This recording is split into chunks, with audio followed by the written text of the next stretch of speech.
Bacapres Ganjar Pranowo mengkritik kebijakan pembangunan ekonomi maritim di Indonesia.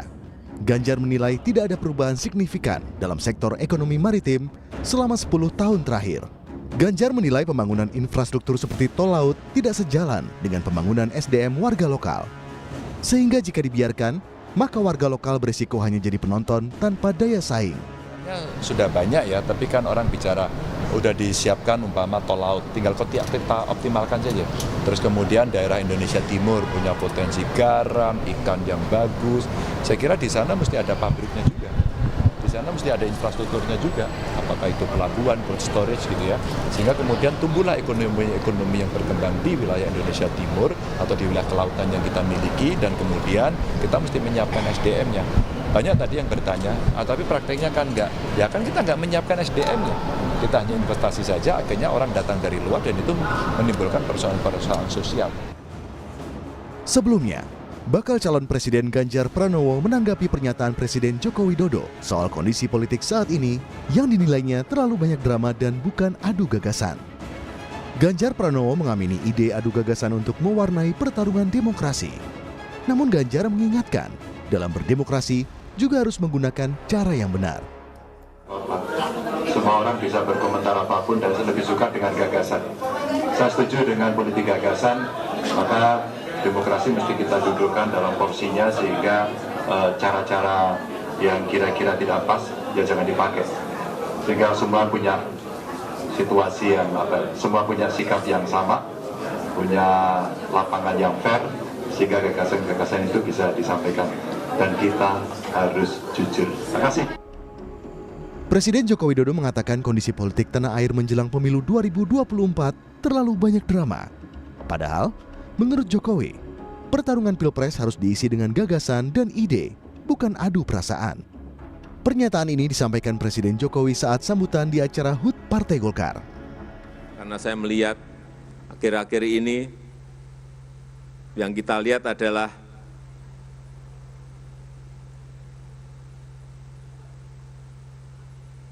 terlalu banyak dramanya, terlalu banyak drakornya, terlalu banyak sinetron yang kita lihat. Mestinya kan pertarungan gagasan, mestinya pertarungan ide, bukan pertarungan perasaan. Tahapan pemilu tahun ini sendiri diramaikan dengan kontroversi putusan mantan Ketua MK Anwar Usman tentang batas usia Capres-Cawapres. MK menilai proses pengambilan keputusan yang dilakukan Anwar Usman banyak menyalahi aturan, hingga memberikan sanksi pencopotan kepada paman Gibran Anwar Usman sebagai Ketua MK. Aturan ini sudah disahkan dan menjadi jalan bagi Gibran untuk maju menjadi Cawapres. Tim Liputan, Kompas TV. Bacapres Ganjar Pranowo mulai mengkritik kebijakan Presiden Jokowi, di antaranya soal kebijakan maritim yang dinilai tak jalan selama 10 tahun, mengkritik perusahaan BUMN yang bangkrut, hingga tanggapan soal drama politik jelang Pilpres 2024 yang disampaikan Presiden Jokowi. Ganjar lagi serang Jokowi. Kita bahas sore ini bersama dengan Direktur Eksekutif TPN Ganjar Mahfud Putra Nababan, Sekjen Projo Handoko, dan pengamat politik Ikrar Nusa Bakti. Selamat petang, selamat sore Bapak-Bapak. Selamat sore, Audrey. Sore semuanya. Saya yang pertama ke Bang Putra dulu. Bang Putra, ini jadi Mas Ganjar mengkritisi kebijakan Jokowi merupakan bagian strategi pemenangan Ganjar Mahfud? Audrey, kalau soal bicara mengkritisi, tentunya kita bukan hanya melakukan mengkritisi ya, tapi kita harus memberikan solusi ya. Tentunya ini bukan hanya karena Pak Jokowi, tapi karena produk yang dihasilkan oleh program Pak Jokowi yang visi misinya dibikinkan oleh PDI Perjuangan sejak 2014-2019. Maritim itu adalah program yang disiapkan oleh PDI Perjuangan dan dijalankan oleh Pak Jokowi. Ketika Pak Jokowi mengatakan jangan memunggungi laut, itu adalah visi misi, termasuk saya menjadi bagian yang membuat itu. Itulah visi misi yang kemudian memang tidak dijalankan dan tidak difokuskan oleh Pak Jokowi. Tapi itu menjadi jargon-jargon yang dilakukan oleh Pak Jokowi dan pemerintahnya. Nah, Pak Ganjar itu bukan cuma mengkritisi itu nggak menarik. Pak Ganjar itu akan mempercepat. Pak Ganjar itu sifatnya melakukan percepatan terhadap program-program yang mandek, program-program yang tidak jalan dilakukan oleh Pak Jokowi. Contohnya, maritim akan tetap kita lakukan, tapi bersama dengan Pak Ganjar Mahfud, kemaritiman itu akan kita lakukan percepatan. Kenapa? Maritim itu akan menjadi tulang punggung dari pemerintahan Pak Ganjar dan Pak Mahfud, terutama di bidang SDM-nya. SDM unggul dari kemaritiman itu adalah salah satu. Tapi kemarin Mas Ganjar bilang ini program maritim nggak niat, 10 tahun nggak berubah. Betul, Bang Putra. karena tidak dilaksanakan dengan niat. Kan itu kan harus dikritik, masa kita nggak menyampaikan yang benar gitu ya. Dan itu akan kita percepat. Karena apa? Karena dengan Pak Ganjar kita akan mempercepat program kemaritiman, dan itu sudah kita siapkan dalam visi misi ini. Termasuk bagaimana kita mengakselerasi 11 potensi maritim, termasuk SDM unggul di bidang kemaritiman. Itu sudah masuk dalam ekonomi biru. Yang disampaikan oleh Pak Ganjar itu adalah kaitannya dengan ekonomi biru. Jadi maritim itu on the track. Cuman di eranya Pak Jokowi ini mandek, nggak bergerak. Ini apa karena menteri-menterinya nggak pernah baca visi dan misinya gitu ya? Masuk di tengah jalan atau gimana? Tapi Bang Putra, nah, hal seperti ini janganlah kita lakukan lagi. Kalau bisa menteri-menterinya itu baca visi dan misi dulu sebelum nanti menjalankan program pemerintahannya. Oke, PDI Perjuangan ini kan sudah bersama Pak Jokowi selama 10 tahun ya, memerintah begitu. Nah, kenapa baru sekarang dikritisinya begitu? Karena kan mungkin saja menduga apakah ini bagian menjadi strategi? Ya Mbak Audrey, sejak bulan Maret yang lalu kita salah satu pendesainnya bahwa positioning Pak Ganjar memang tidak hanya melanjutkan Pak Jokowi. Kalau melanjutkan itu kan ngebebek kan. Kita mau Pak Ganjar itu melakukan percepatan, ini bukan mengkritisi. Kalau mengkritisi itu kan bahasa-bahasa headline TV dan koran yang seksi ya. Ini kita melakukan percepatan. Kita harus melakukan percepatan. Jadi apa yang dilakukan oleh Pak Jokowi itu akan kita bawa, kita akan lakukan, tapi bedanya kita akan melakukan percepatan, itu aja. Jadi artinya karena Pak Jokowi tidak mampu melaksanakannya, nggak apa-apa. Artinya beliau adalah seorang kader, nah dilanjutkan oleh kader dengan percepatan. Jadi ini bukan kritisi waktu Pak Jokowi belum bukan meninggalkan kritisi kita tapi pun. percepatan ya. Iya, waktu Pak Jokowi belum meninggalkan kita pun, kita sudah pada positioning percepatan. Baik. Jadi sekarang sudah ditinggalkan, tetap juga percepatan. Jadi nggak ada yang berubah. Yang berubah adalah Pak Jokowi dan keluarganya gitu loh. Oke, saya tanyakan ke Pak Ikrar kalau gitu. Pak Ikrar, ini kalau meminjam kata-kata Bang Putra tadi bukan kritisi, tapi kemudian percepatan yang meninggalkan justru keluarga Pak Jokowi. Sebenarnya ini yang dilihatnya bagian dari strategi pemenangan Ganjar Mahfud atau gimana? Jadi begini, tampaknya teman-teman di PDIP ini sekarang baru sadar ya bahwa mereka itu tidak harus menempatkan Presiden Jokowi itu sebagai sebagai presidennya PDIP kan, itu satu ya. Jadi dan juga kita juga tahu bahwa Presiden Jokowi memang di dalam masa presidensi dia selama 9 tahun ini tidak semuanya sukses ya. Saya beri contoh misalnya hasil dari kajian FEB-UI misalnya kan, itu menyatakan bahwa kayaknya Indonesia pada 2045 tidak bisa menjadi negara dengan pendapatan tinggi. Dan kemudian kan di situ dikatakan kenapa demikian. Satu misalnya upaya Pak Jokowi atau industrialisasi, kemudian juga dalam bidang yang bersifat industri itu memang kayaknya presiden itu tidak terlalu berhasil. Dalam bidang misalnya dalam peningkatan sumber daya manusia ya, itu juga menurut kajian LPMUI itu kan menunjukkan juga tidak begitu berhasil. Sehingga kemudian tapi serangannya kenapa harus sekarang, kenapa now gitu Pak Ikrar? Yang dilihatnya kenapa now? Ya Anda tahu bahwa mereka sekarang baru ingin mengambil jarak dengan Presiden Jokowi ketika PDIP itu sudah benar-benar ditinggalkan oleh Presiden Jokowi gitu kan. Sebab Anda tahu bahwa sampai detik-detik terakhir ya, khususnya sampai dengan Rakernas kemarin lah ya, itu kan PDIP masih yakin banget bahwa Jokowi itu mendukung Ganjar. Kemudian juga Jokowi masih memberikan angin segar kepada Ganjar bahwa nanti kalau misalnya Anda udah dilantik jadi presiden, jangan lupa ya itu persoalan pangan ya, itu harus ditangani secara serius kan gitu. Jadi seakan-akan masih ada angin surga dari Jokowi, tapi begitu tahan dulu sampai di sana Pak Ikrar. Ya, boleh. Oke, sekarang saya mau tanyakan ke Sekjen Projo yang sudah mendukung Prabowo Gibran. Mas Handoko, kalau serangan terbuka bisa dikatakan ya dalam tanda kutip yang saat ini sedang gencar dilakukan oleh pihak sebelah ini berpengaruh nggak sih sebenarnya terhadap pemenangan Prabowo Gibran? Kalau itu nampaknya tidak ya, karena sampai hari ini data di kami justru percepatan elektabilitas Pak Prabowo dan Mas Gibran justru melesat sehingga kemudian terjadi akselerasi. Cuman saya juga pengen sedikit memberi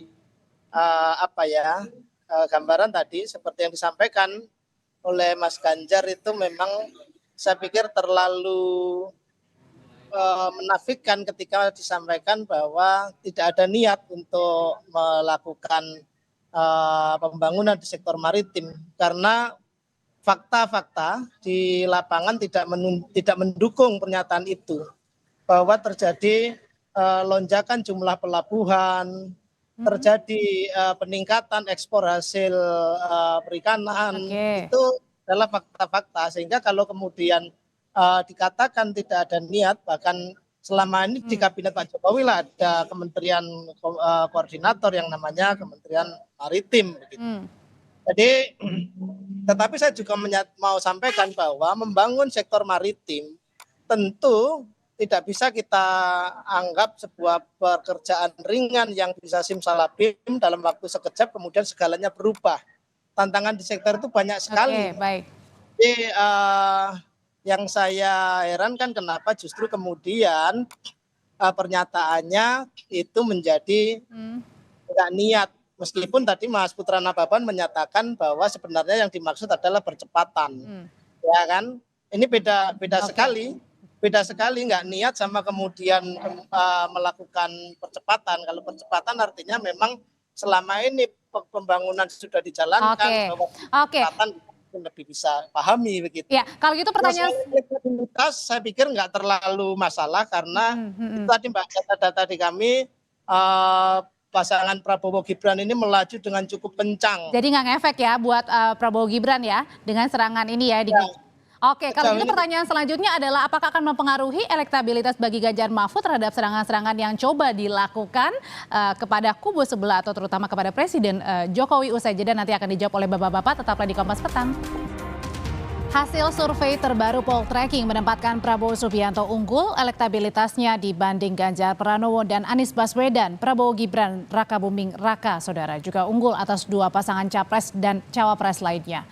Untuk simulasi 3 nama capres, survei Poltreking menyebut Prabowo memperoleh elektabilitas 41,7%, unggul jauh di atas Ganjar Pranowo dengan elektabilitas 31,0% dan Anies Baswedan dengan elektabilitas 25,7%. Survei Poltreking digelar pada tanggal 28 Oktober hingga 3 November 2023 dengan 1.220 responden dan margin error sebesar 2,9% pada tingkat kepercayaan 95%.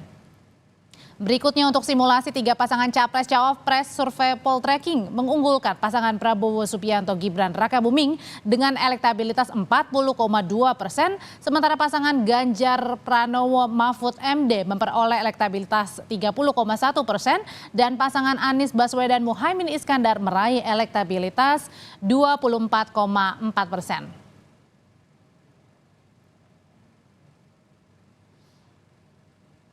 Oke, jadi sebenarnya dengan serangan-serangan yang saat ini dilakukan ini sebenarnya mempengaruhi nggak sih elektabilitas bagi pasangan Ganjar Mahfud dengan juga Prabowo dan juga Gibran, Pak Ikrar? Jadi begini ya, Audrey, ini kan apa namanya tuh pollsters itu atau mereka yang melakukan survei itu juga kita harus lihat ya. Kemana angin politik mereka juga gitu kan, karena kan kemarin juga hasil dari Populi Center misalnya kan itu kan tidak berbeda jauh dengan yang sekarang dari Poltreking Institute. Maksudnya gitu kan. Kemana arah angin itu gimana tuh Pak Ikrar? Ke arah politik ya. Jadi ini karena kan kita juga belum lihat dari SMRC bagaimana, dari indikator politik Indonesia bagaimana, kemudian dari yang lain-lain juga bagaimana ya, termasuk juga yang biasa dilakukan oleh Litbang Kompas gitu kan.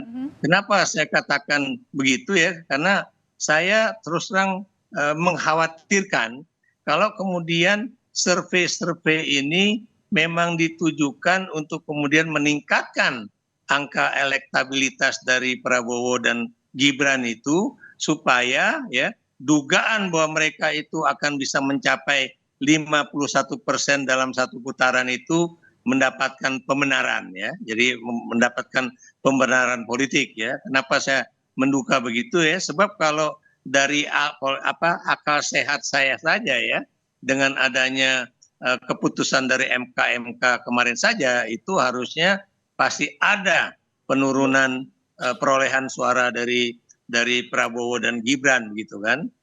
Kenapa demikian? Karena biar bagaimanapun faktor legitimasi ya dari seorang kandidat ya itu akan juga menentukan pilihan-pilihan orang juga ya, termasuk juga dari generasi milenial dan juga generasi Z. Dan Anda juga jangan lupa ya, polling ini kan cuma berasal dari 1.200 orang gitu ya, sampel. Demikian juga Populi Center juga tidak begitu besar. Nah, yang saya maksudkan di sini, kalau misalnya itu istilahnya itu jumlah sampelnya lebih besar dan lebih merata, mungkin juga hasilnya akan lain ya. Dan jadi itu ya. Jadi saya masih terus terang belum percaya kepada hasil-hasil survei tersebut, apakah kemudian juga akan digunakan oleh koalisi Indonesia Maju sebagai pembenaran nanti kalau saya dapat menang 51% satu putaran, jangan kemudian diragukan. Padahal kita tahu berita-berita yang sebelumnya, Kompas TV yang sebelumnya mengenai pandangan dari teman saya yang dari Mas Hamid tadi ya, mengenai bagaimana ada tekanan-tekanan terhadap BEM gitu kan, BEM UI atau kemudian juga yang lain-lain. Tahan dulu sampai di sana Pak Ikram. Oke. Saya kembali ke Bang Putra kalau gitu. Kalau yang tadi beberapa kali kan Mas Ganjar menanggapi ya, ada yang menanggapi, kemudian juga ada yang tadi dibilangnya adalah mempercepat ya, bahasanya adalah untuk mempercepat apa yang sudah dijalankan oleh Pak Jokowi. Sebenarnya ini untuk menaikkan elektabilitas Pak Ganjar dan juga Pak Mahfud jelang Pilpres, jelang kampanye, Bang Putra? Ya, pertama kita harus tegaskan bahwa kita tidak sedang berkontestasi dengan Pak Jokowi ya. Pak Jokowi harusnya pada posisi yang netral, Pak Jokowi harusnya tetap menjalankan tugasnya sebagai kepala pemerintahan dan kepala negara. Kita berkontestasi dengan Pak Prabowo dan juga dengan Pak Anies. Ya, dan kita pada saat adu gagasan. Jadi saya pikir Presiden juga tidak perlu mengajari kita tentang adu gagasan. Kita sudah paham kok tentang adu gagasan. Gagasan-gagasan Presiden itu yang nyiapin juga kita juga 2014-2019. Jadi kita juga sudah pernah bekerja sama dan lain sebagainya. Jadi ini nggak usah disampaikan lah ya, karena kita tidak berkontestasi dengan beliau. Jadi beliau juga jangan terlalu gatel gitu loh untuk ikut-ikutan cawe-cawe dan lain sebagainya. Kita ini sedang berkontestasi adu gagasan dengan Pak Prabowo dan Pak Anies. Karena kan sebenarnya Pak Jokowi juga masih kader gitu PDIP loh kan? Iya nggak apa-apa, kader PDIP banyak loh Mbak. Masa semuanya ikut cawe-cawe kan, yang berkontestasi aja Mbak. Gitu ya. Jadi maksud saya kita ini adu gagasan, kan diminta adu gagasan. Kita adu gagasan tentang percepatan. Program apa aja yang mau diadu? Ya kan gagasannya. Nah yang harusnya menjawab itu kan Pak Prabowo dan juga Pak Anies. Gitu. Silakan Pak Ganjar menyampaikan ke itu, ya pemerintah nggak usah terlalu baper lah. Gitu ya dalam hal ini. Itu kan biasa-biasa aja. Sekarang dalam konteks ini apakah ada nilai elektoralnya atau tidak? Menurut saya Ibu Megawati selalu mengajarkan bahwa berpolitik ini bukan selalu elektoralitas atau elektabilitas. Seperti Kompas TV, bukan selalu untuk rating dan share kan. Ini ada unsur ideologinya, ada unsur pendidikan politiknya dan segala macam. Masa semuanya atas nama rating sama share? Ya enggak aja kita di sini. Tapi kan juga ada edukasinya dan lain sebagainya. Jadi kita ini lagi mendidik rakyat. Mari kita berdebat, tapi nggak usah dijawab pemerintah gitu loh. Yang jawab harusnya Pak Prabowo, Mas Gibran, Mas Anies, ya kan? Pak Muhaimin. Saya ke Mas Handoko kalau gitu sekarang, Bang Putra. Nah, Mas Handoko, apakah yang dilihatnya kalau kata Pak Presiden bilang katanya ini banyak sekali drama-drama politik. Ini bagian menurut dari Projo sendiri bagian dari drama politik semuanya ini yang sedang berlangsung? Ya mungkin karena lihat banyak situasi yang menunjukkan bahwa beberapa pihak menanggapi situasi ini dengan baper gitu. Sehingga kami misalnya dari dari Projo sebagai pendukung militan Pak Jokowi, kemudian juga harus merespon berbagai isu yang kemudian menyerang Pak Jokowi dengan isu-isu yang sangat menusuk narasi-narasi yang menurut saya juga tidak pantas untuk kita arahkan kepada presiden yang sudah dalam waktu 10 tahun terakhir dalam masa pemerintahannya ini sudah begitu besar berkontribusi dalam pembangunan di Republik ini. Kita semua, saya pikir rakyat sangat memahami itu bagaimana Pak Jokowi dengan segala seluruh jiwa raganya membangun Indonesia. Kemudian tentu